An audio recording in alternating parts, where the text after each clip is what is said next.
Konnichiwa minasang! Ako nga pala si Judy, isang OFW dito sa Japan.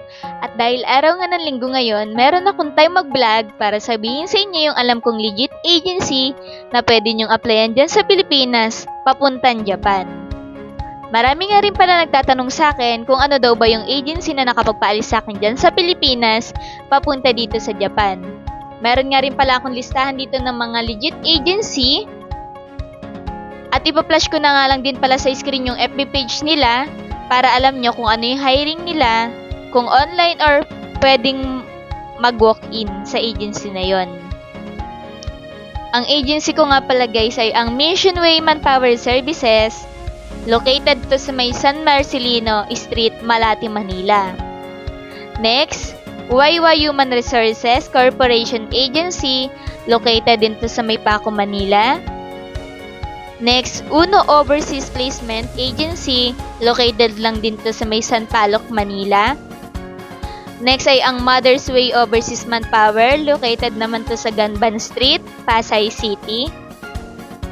Next ay ang Multi Resources Development Corporation, located naman to sa may Barangay Capitolio, Pasig City.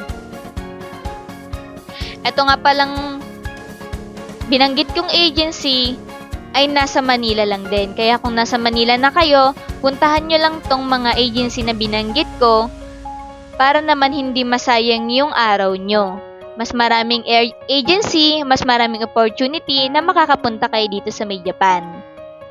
Next naman ay ang Prudential Employment Agency Incorporated, located naman to sa may Las Piñas.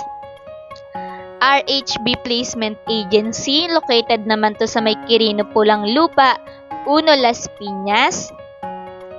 Next ay ang First Dynamic Personal Resources, located naman to sa may Quezon City. Next ay ang Alpha Tomo Agency, located lang din to sa may Quezon City. Ito naman ay bandang Cebu na. Rakdice Japanese Language Training Center, located naman to sa Guadalupe, Cebu City. Next ay ang Golden Gateway International Manpower Services, located lang din to sa may Cebu City. Etong mga binanggit kong agency ay mga legit tong agency na kilala ko na nakakapagpaalis papunta dito sa may Japan.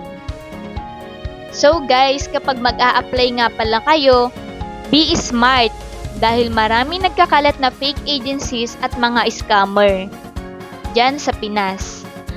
Maraming beses na nga rin pala akong na-scam, kaya naman talaga natuto ako sa pag-a-apply ko. Tapos guys, kung alam nyo sa sarili nyong masipag kayo, doblehin, triplehin nyo ang pagiging masipag nyo dahil tiyagaan lang talaga pag mag-a-apply pa ibang bansa. Tas yun lang, wag nga pala kayong mag-apply sa akin guys dahil hindi ako staff ng agency. Ako nga pala ay nagbibigay lang sa inyo ng tip kung paano makapag-apply papunta din dito sa may Japan. Tapos guys, kapag alam nyo nga din palang yung agency na may involved na money, X na yun guys. Dahil ang Japan, no placement fee at walang kahit anong hinihingi.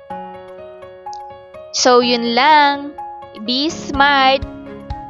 At lagi nyo nga tatandaan, stay positive and keep smiling.